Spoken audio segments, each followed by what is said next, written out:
DMTV Info, votre chaîne d'information en temps réel. La politique, la santé, le sport, les faits de société, la musique, les rumeurs et bien plus encore. Vous découvrirez cela dans notre chaîne DMTV Info.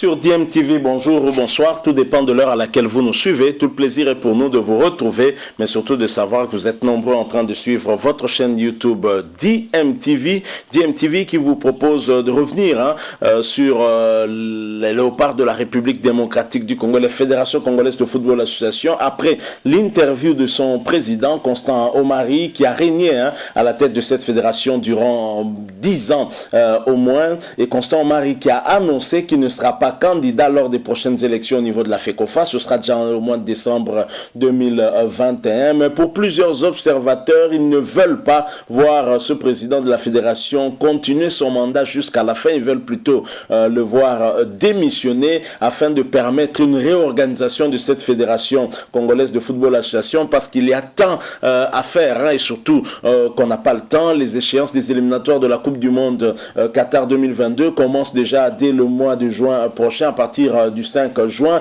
et pour beaucoup on verrait bien Constant Omari démissionner pour permettre à d'autres qui ont plus d'ambition de venir diriger cette fédération congolaise de football association. Et parmi ceux qui pensent ainsi, il y a le journaliste Kabulo Mwana Kabulo de la RTNC. J'aimerais vous proposer de l'écouter, d'écouter son point de vue. Il a même une solution de ce qui pourrait se passer si Constant Omari se maintenait à la tête de cette fédération jusqu'au mois de décembre. Il estime que rester jusqu'au mois de décembre va pénaliser cette fédération qui a besoin d'un sang nouveau, qui a besoin d'être redynamisée, d'être réorganisée. Et je vous propose donc de l'écouter. Ensuite, nous allons revenir pour faire une petite analyse sur ces propos et conclure notre sujet. Je rappelle que vous suivez votre chaîne YouTube DMTV. Si vous n'êtes pas encore abonné, s'il vous plaît, n'hésitez pas, abonnez-vous à cette chaîne et n'oubliez pas d'activer la notification juste en cliquant sur cette petite cloche qui vous permettra de ne plus rien manquer des prochaines vidéos que nous allons vous proposer.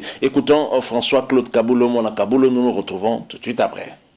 Vous comprenez la préoccupation de M. Gianni Infantino? Il est fatigué. Il a étudié le comportement des présidents des fédérations, que ce sont des détourneurs pour les 3/4.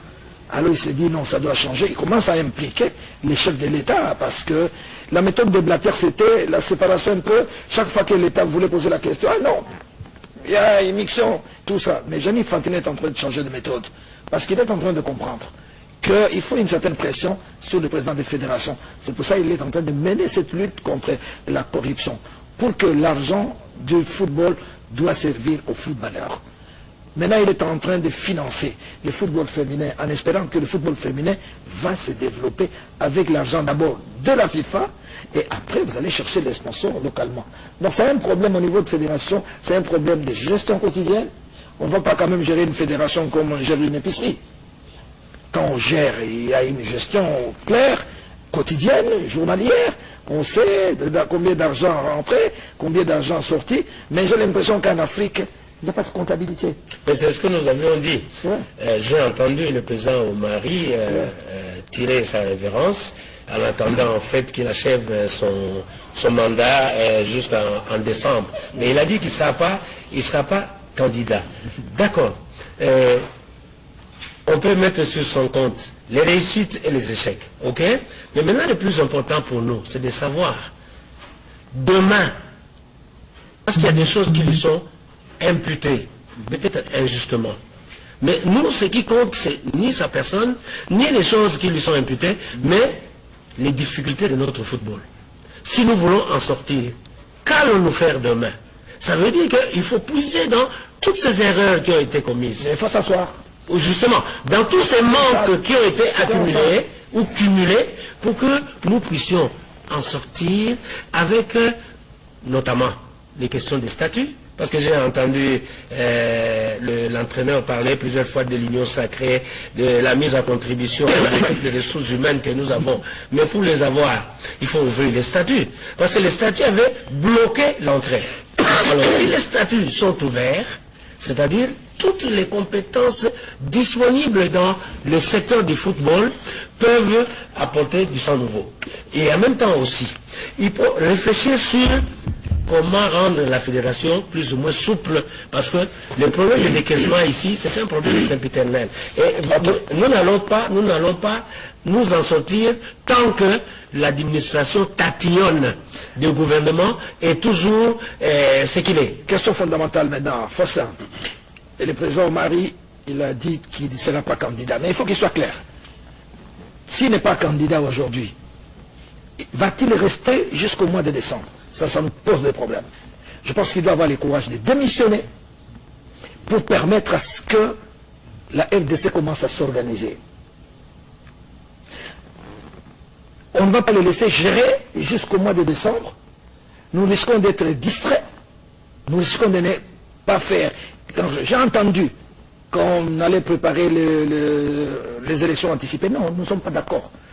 Maintenant, ce qui doit être pressé, ce qui doit être prioritaire, c'est d'organiser très très vite, de mettre en place, et je crois que ça doit être la priorité du ministre qui vient, une commission pour réviser les statuts. Il faut révisiter les statuts qui ont été faits en 2001. Je me souviens, les jours où on a tiré sur M. Kabila, j'étais à l'hôtel intercontinental, on était enfermé par la FIFA. Moi, j'étais là-dedans. C'est les jours où on a placé les comités Kourara. Omar était élu comme vice-président. Avec les statuts qui ont été confectionnés à Matete et qui ont été confectionnés sur mesure. Et après, le président Omar a pris les pouvoirs, tout ça, il a encore modifié pour se retrouver candidat seul pendant des années. Donc, il est dans sa 20e année au niveau de la fédération. Donc, le mandat, c'est 2 fois. Une fois renouvelable, mais il a fait à peu près 5 mandats. 4 fois 5, ça fait 20. 4 années fois 5, ça fait 20. Donc il a fait 5 mandats. Nous ne pouvons plus attendre. Il faudrait qu'il soit très courageux, qu'il démissionne tout de suite. Comme ça, il laisse les champs libres. Et automatiquement, ceux qui l'ont servi, ceux qui ont été loyaux à lui, c'est là aussi ils doivent partir. Laissez les champs libres et mettre. Parce que s'il ne le fait pas, il aura des pressions. Parce qu'il y a déjà une pression. Il y aura ce qu'on appelle les comités de normalisation. Et les corps de métiers peuvent se réunir. Si aujourd'hui, l'association des anciens footballeurs, l'association des dirigeants sportifs, l'association des médecins de sport, l'association, l'amicale des entraîneurs, si toutes ces personnes rédige une pétition et envoie à M. Gianni Infantino, croyez-moi, la semaine prochaine, ça ne va pas tarder, la FIFA va descendre et va installer un comité provisoire pour neutraliser les comités actuels, parce que le président lui-même a ouvert la brèche. Comme il dit qu'il ne sera pas candidat, on ne va pas attendre jusqu'au mois de décembre. Qu'est-ce qui va se passer entre maintenant et le mois de décembre? Nous risquons d'être distraits, nous risquons de rater la Coupe du Monde et tout et tout. Je pense qu'il faut une thérapeutique de choc. Maintenant, il ne faut pas attendre. J'espère qu'on a dit que le gouvernement sortira peut-être le dimanche de Pâques, peut-être ce soir.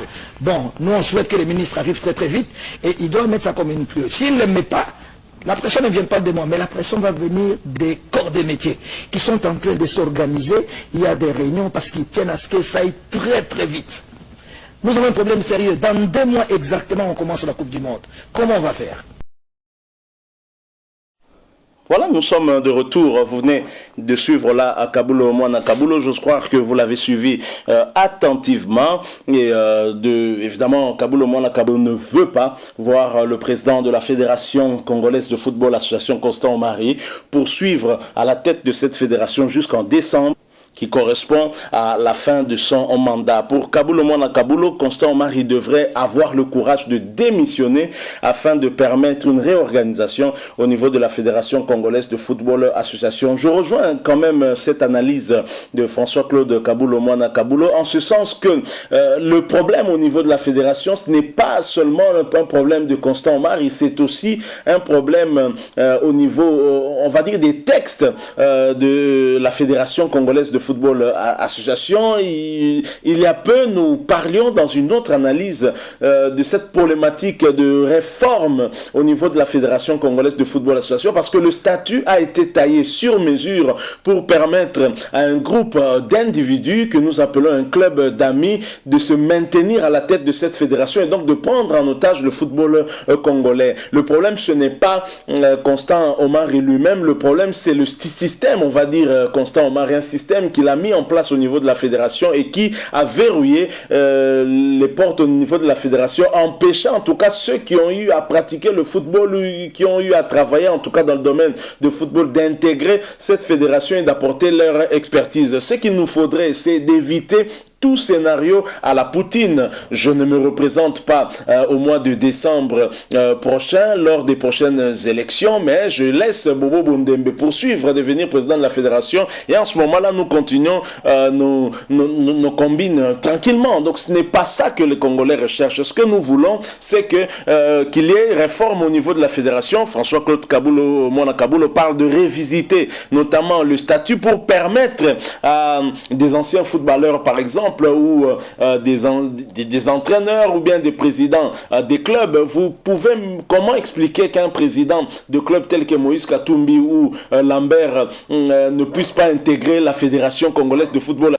Alors que Constant Omari, l'actuel président de la Fédération congolaise de football, au moment d'intégrer cette fédération, n'était pas connu en tout cas dans les milieux du football ici en République démocratique du Congo. Donc il y a un problème au niveau des textes qui régissent en tout cas cette fédération. Je pense qu'il faudrait avant toute élection, avant le remplacement de Constant Omari, révisiter évidemment ces textes-là, et c'est là que nous rejoignons bien évidemment François-Claude Kabulo Mwana Kabulo, parce que aller avec ce statu quo, aller dans la situation actuelle, ce sera permettre au système Omari de continuer, et nous risquons d'avoir quelqu'un comme Théobald Binamungu devenir président de la fédération, remplacer Constant Omari, ou quelqu'un comme Bobo Bondebe remplacer Constant Omari. En ce moment-là, on n'aura pas en tout cas réussi à changer les choses. C'est l'occasion pour les Congolais de voir cette fédération redynamisée, cette fédération réorganisée, en vue en tout cas de permettre que le football congolais puisse se développer. Le développement du football passe par l'encadrement des jeunes, passe par le football de l'âge,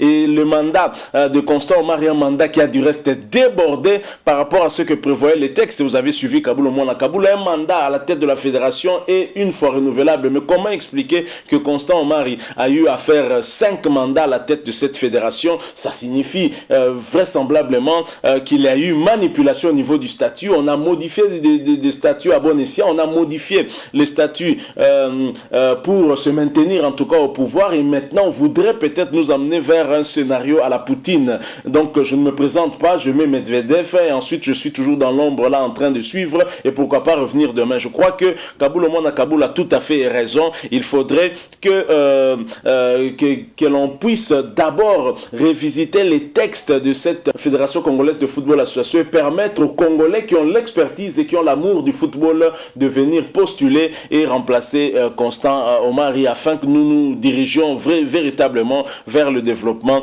de notre football. Le statut, vous avez même suivi Fossa Atombi, ça a été taillé sur mesure. À plusieurs reprises, on a décrié cela. Il y a même eu des marches ici en République démocratique du Congo et surtout à Kinshasa. Il y a eu des marches, il y a eu des pressions, mais rien n'y fait. Le statut a été modifié et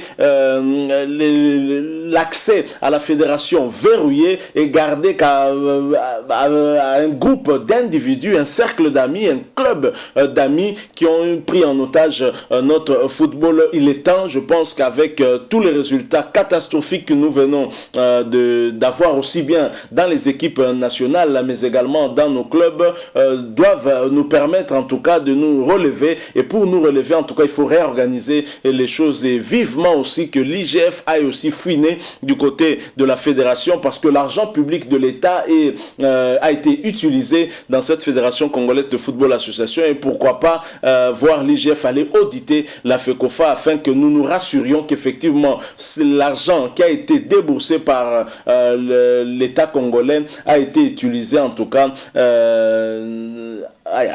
bien utilisé, qu'il n'y a pas eu de détournements. Donc voilà un peu ce que nous avons voulu partager avec vous. Évidemment, chacun va se faire sa propre opinion. Si vous avez d'ailleurs une opinion, un point de vue, n'hésitez pas à nous le laisser à travers un commentaire. Et si vous avez aimé notre petite analyse à ce sujet, n'hésitez pas de nous laisser un like. Ça fait toujours du bien de savoir que vous avez aimé ce que nous vous avons proposé. Merci aussi de vous abonner à cette chaîne DMTV et n'oubliez pas d'activer la notification juste en cliquant sur cette petite cloche que vous verrez apparaître, parce qu'elle vous permettra de ne plus rien manquer des prochaines vidéos que nous allons vous proposer. Merci encore une fois à vous. Nous espérons vous retrouver très bientôt avec un autre sujet d'actualité. En attendant, portez-vous bien et DMTV vous dit au revoir.